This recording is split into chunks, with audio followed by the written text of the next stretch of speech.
everyone. Welcome to week 4 of April. Miss Lacey here. We've been talking about peace all month, and peace is proving that you care more about each other than winning an argument. And hopefully you've remembered the memory verse, but if not, it is, so let us do all we can to live in peace, and let us work hard to build up one another. This is from Romans 14:19. I hope you have a great week and enjoy today's lesson. Bye-bye.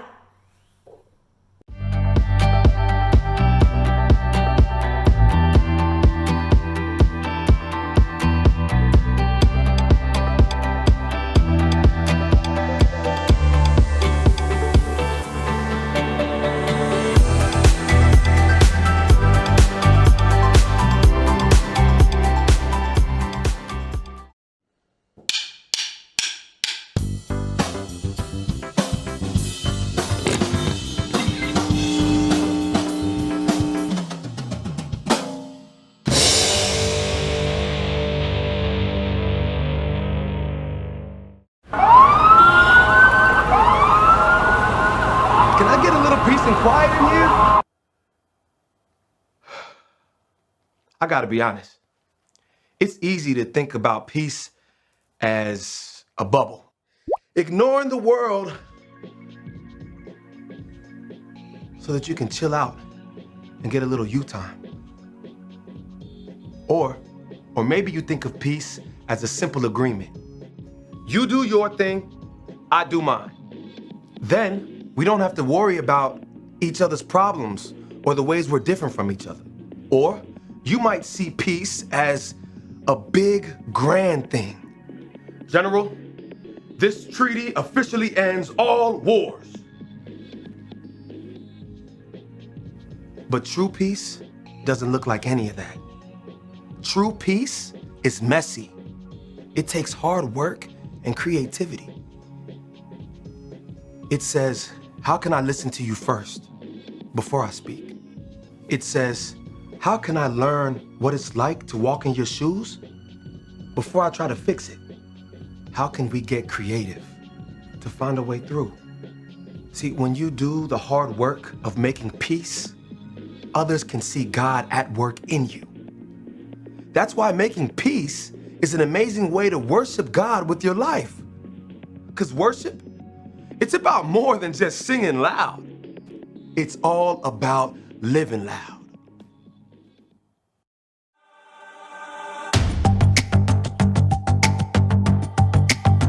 You're my courage, I don't have to be afraid. You're my fortress, no matter what comes my way. You're my treasure forever, yes, we'll be together always. Even when the days get harder, I know you'll rescue me. Even when the sky is darker, I know you'll bring me peace. You are my strength, you are my savior. Oh. Even when the road gets longer, I know you'll be with me. Even when the waves crash harder, your face is all I see. You are my strength, you are my savior. Oh, you are with me every single day. Through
savior. Oh, even when the road gets longer, I know you'll be with me. Even when the waves crash harder, your face is all I see. You are my strength, you are my savior.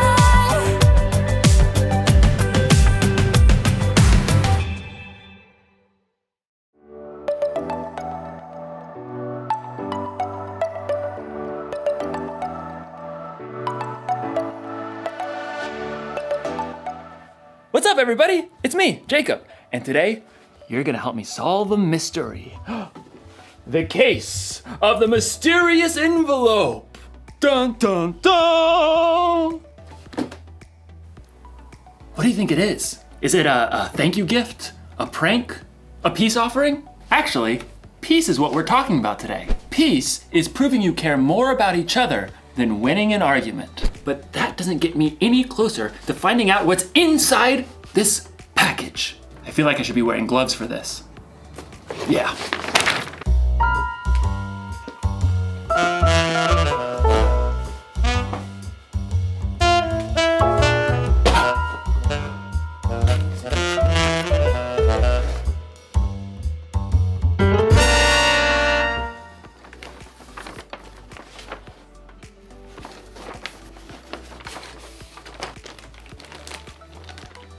Monkey bridge? What's a monkey bridge? A few twigs and some string, but no instructions. Another mystery. Dun dun dun! I mean, clearly this is a bridge building kit. Well, maybe the sticks are the decking? But how do maybe I'm supposed to weave it together. This doesn't make any sense. I gotta get creative. I gotta think outside the box to find a solution. Actually, that's exactly what someone in today's story did. Now, how do you build a monkey bridge? The Bible. It's 66 books of history, stories, letters, and poetry that fit together to form God's one big story. The epic adventure of how He created us and loves us so much that He made a way to rescue us. As we travel through the Bible, from Genesis to Revelation, we discover people who met God and found their lives changed forever. Now, for an amazing story, inspired by the book of 1 Samuel, chapter 25. God had promised David would be king, but for now, King Saul ruled Israel. David lived his life on the run, followed by a group of misfits who had become friends and servants. One day, they arrived in the desert of Paran, near the land of a wealthy man named Nabal, who owned 3,000 sheep. We'll set up camp here, man. At first, Nabal's servants didn't know what to think. Too many strangers around these parts. We've had food and sheep go missing. But David's men were honorable. They didn't try to steal from the shepherds. In fact, David protected Nabal's shepherds from any harm. Stay as long as you like, my friend. About time for sheep shearing, isn't it? Oh, yes. Nabal will hold a grand feast when it's all over. Your men have helped us, so they should share in the celebration. David called for 10 of his men and gave them a message to send to Nabal. On it. David's messengers hurried up the mountain to Nabal's estate and were brought to stand before him. Well, what do you want? Nabal sneered down at the men while he continued to chew on a fine leg of mutton. David says, may you live long, may things go well with you. Continue. He says, I hear that you are clipping the wool off your sheep. When your shepherds were with us, we treated them well and protected them. Now please be kind to my men. Please give us any food you can find for us. Nabal leapt from his seat and hurled the mutton bone across the room. Who is this David? Probably a runaway servant. Why should I give bread and meat to a nobody and his men who come from who knows where? David's men returned to camp and delivered the news. Oh, no, he didn't. Oh, yes, he did. Men, put on your swords. We'll make Nabal wish he hadn't. At no time at all, David and 400 of his men were marching up the mountain to confront Nabal. It seemed there was no stopping a battle. But Nabal's wife, Abigail, was far wiser than her husband. A servant told her what he had done. David sent messengers asking for food, but Nabal shouted and was rude to them. Go on. The whole time we were near them, David's men were good to us. They were like a wall, keeping us safe. You've got to do something now, or terrible trouble will come. There's no time to waste. Abigail quickly directed her servants to gather supplies and put them on donkeys. 200 loaves of bread, Check. 5 sheep, Check. 1 bushel of cooked grain, Check. 100 cakes of raisins, and 200 cakes of figs. Check. And check. Well, you go on ahead. I'll follow. The donkeys, loaded with good food, started down the mountain. Abigail got on her donkey and followed. From the valley, David and his men were approaching. Everything we've done has been worthless. I watched over this fellow's property, but he's paid me back evil for good. We'll wipe him out. As David's anger grew, though, he spotted something along the path. A pack of donkeys. What's this? It looks like they're carrying something. Food for a feast, I'd say. Behind the pack of donkeys, Abigail prepared for what lay ahead.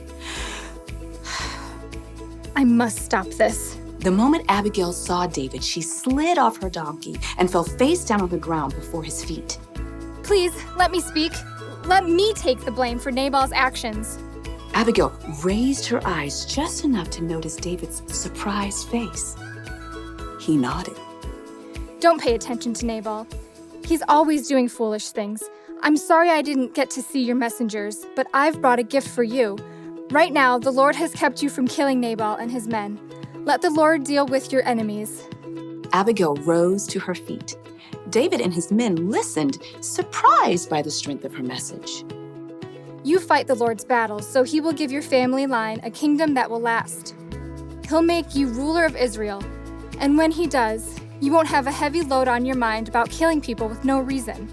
The Lord will give you success. When that happens, please remember me. Abigail took a deep breath and waited. David smiled. Give praise to the Lord. He sent you to find me. May he bless you for this. You have kept me from using my own hands to get even. David's men unloaded the food that Abigail had brought. Go home in peace. I'll do what you have asked. Abigail made her way back up the hillside to her home. She had chosen to humble herself and do the hard yet creative work of making peace. In the end, Nabal paid the high price for his foolish anger, but God blessed Abigail. The fight between Nabal and David wasn't Abigail's problem, but she didn't use that as an excuse. She got involved. She acted fast, and she found a creative solution. You see, just because something isn't your problem doesn't mean you can't get involved. God has given each one of us unique talents and unique ways of seeing things. So, if you see people in a fight and you're the only one who can see a way to make peace, you should help them solve that mystery. Jesus showed us how important making peace was to him when he gave his life on the cross. We can make peace with others by being part of the solution. You can help calm an argument between two people by making them laugh. You can suggest solutions to problems that others might not see. Or if a fight looks like it might get dangerous, you can find a grown-up to help keep the peace. The one thing to remember today is this: you can show you care about others by being part of the solution. So this week, be on the lookout for creative ways to build bridges between people in your small part of the world. I'm gonna have to get pretty creative myself. Here's what the bridge is supposed to look like. Mystery solved! You know, if that bridge was full-sized, I could cross an entire canyon on that one thin little rope. But first I'd need to solve my fear of heights problem. Dun dun dun! I'll see you next time!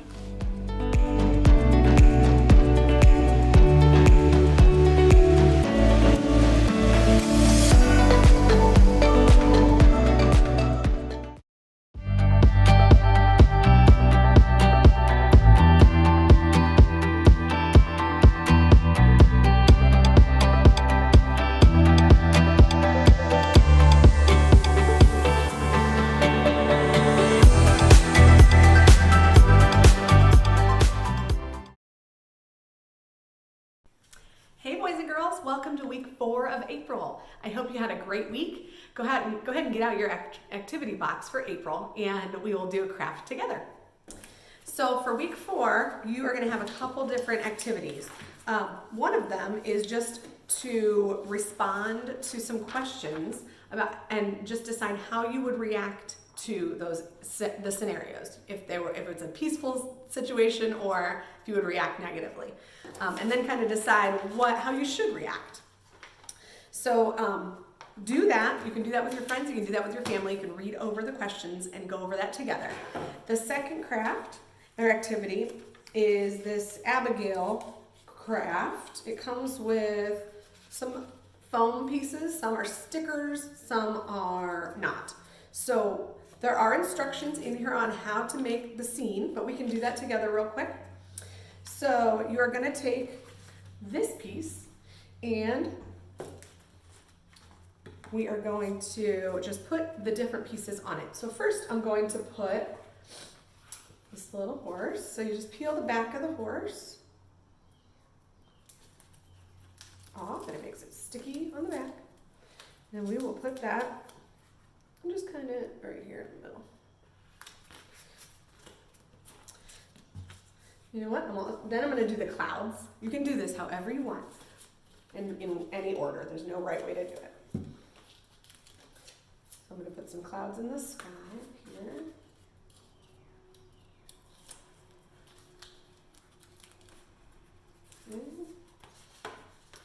Then I'm going to put Abigail on the horse.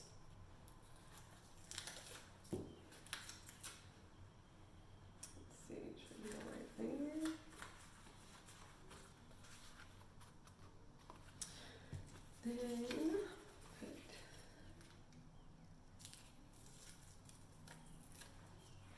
put him right over here.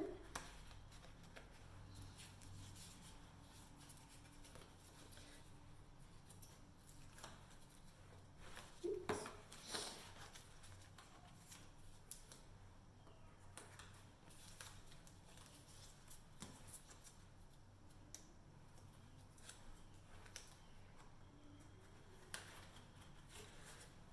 Okay, and then once you're done, you can, like I said, do it however you want. And then I'm going to put the verse right down at the bottom.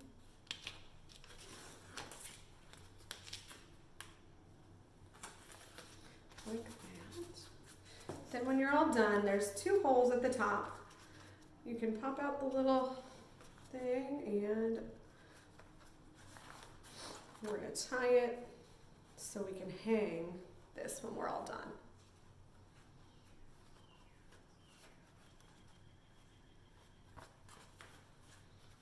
Tie one end and then put the string through the other side, like that. And you can tie that as well.